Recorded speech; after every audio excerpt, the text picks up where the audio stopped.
to any of the hormones that involved with... I'm recording you, by the way. Oh, right now? Yeah. Well, I mean... I should have been recording you in there because that was so much more eloquent and better, but I'm here with Michael Wotka and Shawn, my man, White, and he's talking about his... you have to say the cancer. So it's what I have is called an atypical carcinoid. And atypical carcinoid. Mm-hmm. And it's in the family of neuroendocrine cancer. Neuroendocrine cancer. Mm-hmm.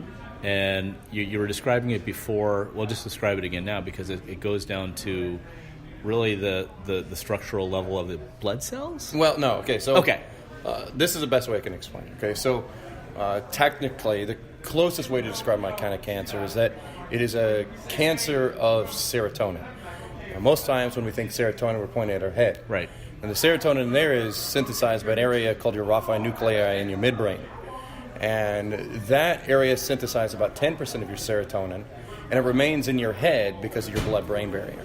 Okay. So my cancer has nothing to do with that. Okay. My cancer is from the serotonin that's synthesized from your inner chromaffin cells in your stomach. And what these things do is they will synthesize the serotonin. Whenever it's not being used, it stores it in your blood platelets and also stores it up in your lungs. And then whenever it uses it, one of its primary functions is it will send it to your bowels for bowel motility. So it is a factor in your regularity. Now, my cancer was in my lung, was in my right lung. And but I don't have lung cancer. It's just those cells that became a tumor and then became ridiculously large, right, and really painful, right, and gave me the beautiful opportunity to, I think, what is a duck holiday and cough copious amounts of blood. Right. Whenever I had my surgery, they ended up removing my right lung and an assortment of lymph nodes all around it. Yeah, so it's the big one. The right lung has your 3 lobes, and your left one has 2. So I got less than half of your lung capacity. I didn't even know that. It's cool, isn't it? I did not know that. It's kind of amazing. The surgery that they use in order to get to that lung is called a thoracotomy. Thoracotomy. And they go in and they slice you open. My cut's from about here, and it runs all the way back to here. So from your front of your chest. Not the front. Oh. So it's like... So from the side, just under your nipple. Yeah. And like then right all the back way around to the back. Yeah. Towards your spine. Yeah. Okay. And they go in and they... if I remember correctly, going back to my surgical notes, is what they'll do is they move your latissimus dorsi, and I think you push it down, and then they'll cut through the serratus anterior, and then they go through your intercostals, and they take this friendly device that goes in between your ribs, and then they crank it, and they spread your ribs open to about this. Is this too graphic? No, not at all. Okay, and they spread it enough so that you can get a lot of hands in there, all sorts of devices. And then they go in and they're clamping off this and that in order to bleed to death. I just started. So they went into there, and they also went in through here, right where my trachea is. Okay. And they used that. First thing they had done is they first started going through called a brachioscope, and they went down into my lung to see what it was, to see what they were working with. Right. And then they cut through here, and then went behind the sternum, and was looking with these magical robotic devices. Sure. To get an assessment of the size of the tumor. And when they were looking around, they were like, okay, we think that there's more to this than what we're seeing. So that's when they cut me open on the side, and then went in, cranked it open. They said, okay, the lung is destroyed because it went from the medial portion of that, the right lung, to the lateral portion of it. Collapsing it and making it where there was no way that they could do a sleeve resection or debulk it. They had to take the entire lung in order for them to get the mass of the tumor. Sure. So they went in, and it was, from what I understand, I think it was at least 6 hours that I was in there. Oh wow. And they cut it out, and they end up sending it off to labs, and they look at it and they get an idea of what they're looking at. So, is that at that point? Was that when they figured out it was all this endocrinological? I don't remember. The exactly. neuroendocrine cancer. Yes, that's it. They knew it was neuroendocrine cancer before. Okay. They originally thought that it was a grade 1 They thought it was a grade 1 or a typical carcinoid whenever we went in. Those carcinoids are, no matter which way you throw it, this kind of cancer sucks. And if you are ever diagnosed with it and you have an oncologist or thoracic surgeon who tells you that it's a good kind of cancer, find another doctor. Because, one, there are no really good kinds of cancer, and if not properly diagnosed and treated, you can have a horrific life ahead of you when your options can be greatly limited if they don't know how to treat your cancer. As I asked you about your father just a few moments ago about father-in-law, what his specialty was. One of the biggest pieces of advice I give to anyone, period, whenever it comes to your health, find a doctor who specializes in your specific health condition. Yeah. So if you broke your arm, right, would you just go to, if you had a choice between having someone who specialized in all the bones or specifically, say, your radius, would you rather see someone who's done 1,000 surgeries on a radius or maybe one? Exactly. The same thing goes with your oncologist. There are so many different kinds of cancers, which ties me into this huge myth that you're going to run across every day when you're on the internet. This idea that there will ever be a cure for cancer. Now, not to bust your hopes and dreams that they'll cure it, but I don't believe they ever will. Right. The big reason why is that there's no one cancer and there is no one cure.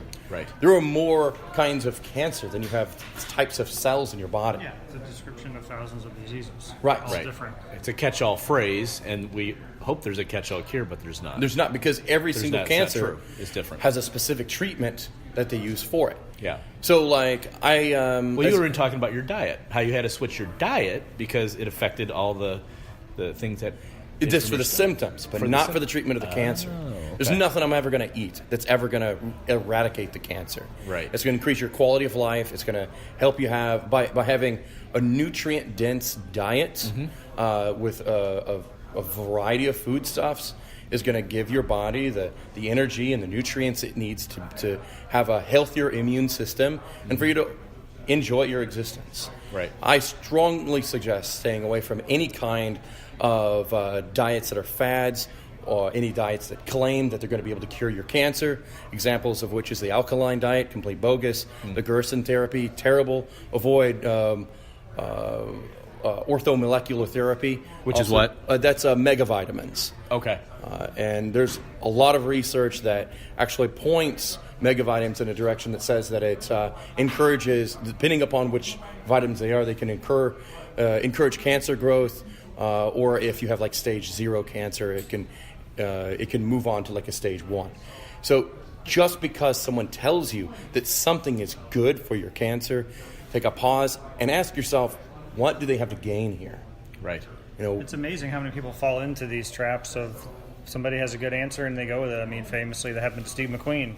He ended up at some clinic in Mexico doing some nutro diet in the 70s, and he died painfully in a few months. Oh, it's terrible. He probably didn't have a good prognosis. I think he had lung cancer, but still, trying to cure it with the diet odds are not going to end too well for you. Oh, yeah. Yeah, especially that point. You say get a second opinion. It sounds like if you've got something cancerous, Hell, even a third.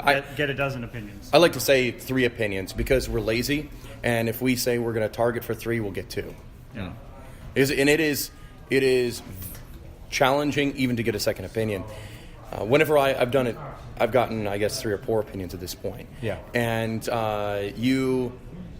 it's such a headache, and you will want to stop as you begin because transferring your medical files from one hospital to another is a nightmare. Yes. Unless you're lucky enough that they're on a similar system of information, you're going to make you want to pull your hair out. Right. And an example that I went into a hospital in New Orleans.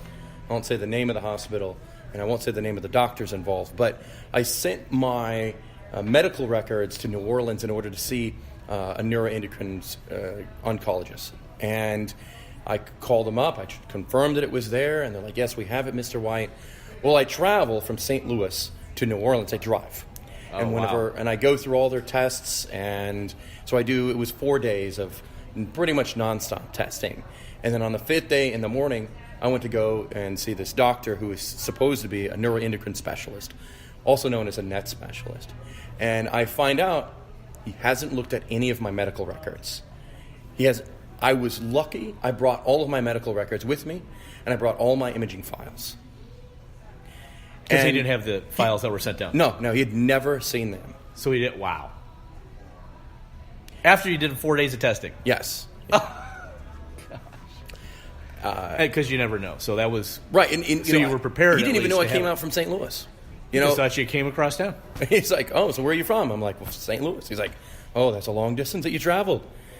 And then we went into a conversation. I said, so what made you want to become a neuroendocrine specialist?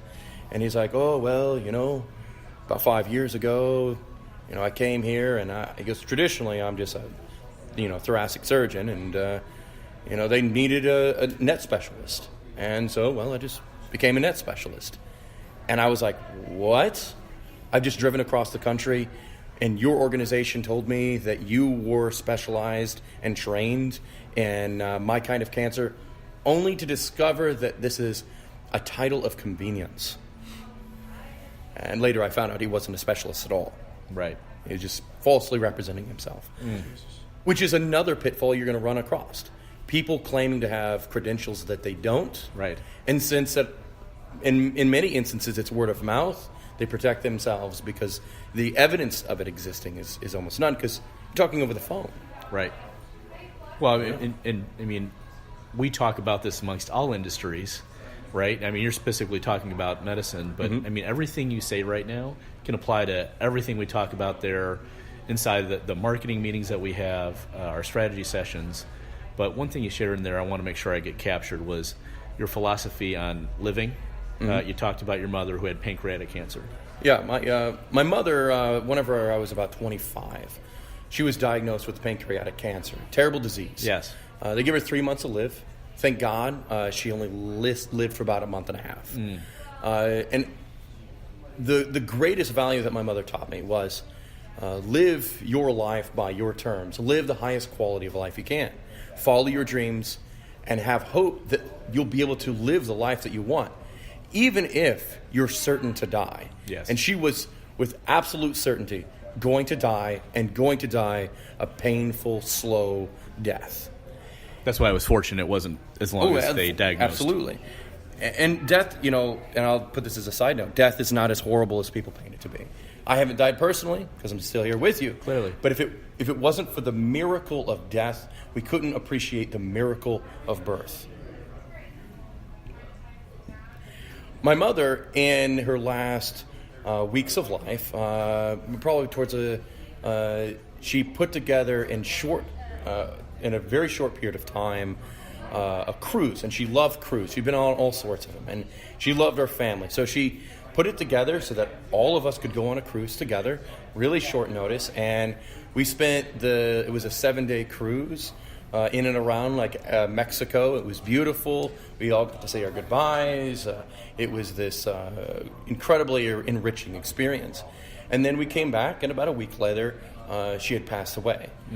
And that experience combined that I was able to sit next to her as she passed with the angels of hospice being in the room was definitely a moment that I'll treasure for the rest of my existence. Sure. And it's a motivating factor even now, and it has been a motivating factor throughout my cancer journey. No matter how horrific you feel, you can strive to live a better quality of life. Now, I'm not going to say it's going to strip away your pain. Right. But to have that hope and to see that there's good in the world, no matter how horrific things are, it's like escaping for a few moments from your insanity. Yeah. The other thing I wanted to make sure it got captured here was one of the things I took away from our meeting was really simply, it was eloquently stated, I hope I captured it the right way, is, don't live your last day like it's your last, or live like it's your last day. Live it's like your last 7 days. Yeah. Because you're going to take a different perspective. How are you going to interact with those people that you work with, your coworkers? Are you really going to hold a grudge? Are you really going to be, how are you going to be? How do you want to be in those last 7 days? If you knew it was, that's what it was. Because we have that if we had one day to live, people get really selfish and do crazy stuff. Crazy stuff, right? If you had 7 days to live, you'd probably still go to work. Right. You'd hang out with your friends. If you were working on a big painting, you would still work on it, and you'd probably watch your favorite shows. Right. But you make the best of everything, and you fulfill your responsibilities, and you're living your life to the highest quality without abusing the people around you or yourself. I mean, that's a strong message. I think about all the horrible shootings, things like that. What if that shooter knew they had another 7 days to live? If they weren't going to just go in and murder-suicide, right? What if they had to actually deal with the aftermath of their full implication of what they're doing, right? You're actually taking it on a positive note. I might be directing it the wrong way. But it's what... Just think about that. If this was the last 7 days, how would I want to live? How would I interact with everybody I come in contact with? I think in that instance, it's a lot more complicated than just one philosophy. Yeah. I think that a lot of times, as people, we pick up books and we listen to seminars and we hear one idea and we cling to it and we think that one idea is the answer. It's a multifaceted approach. Right. I have a lot of philosophies I live by. One of which is that every second is a snapshot of infinite beauty. Yeah. Now that helps me find the good in every moment, even when I feel like death. To sit back and say, even the experience of pain is incredible, and it's awesome, and the literal experience of the world, the literal definition of it. If you take a moment and sit back and enjoy the enormity of existence, whether you think about how huge the universe is or how tiny an atom is, and you feel what your place is in that, it's a moment to see the beauty in everything. But you can't live just by that. Just like we can't live by the idea of it being the last 7 days of our life. Right. We can't live by just an idea of treat others as you want to be treated yourself. This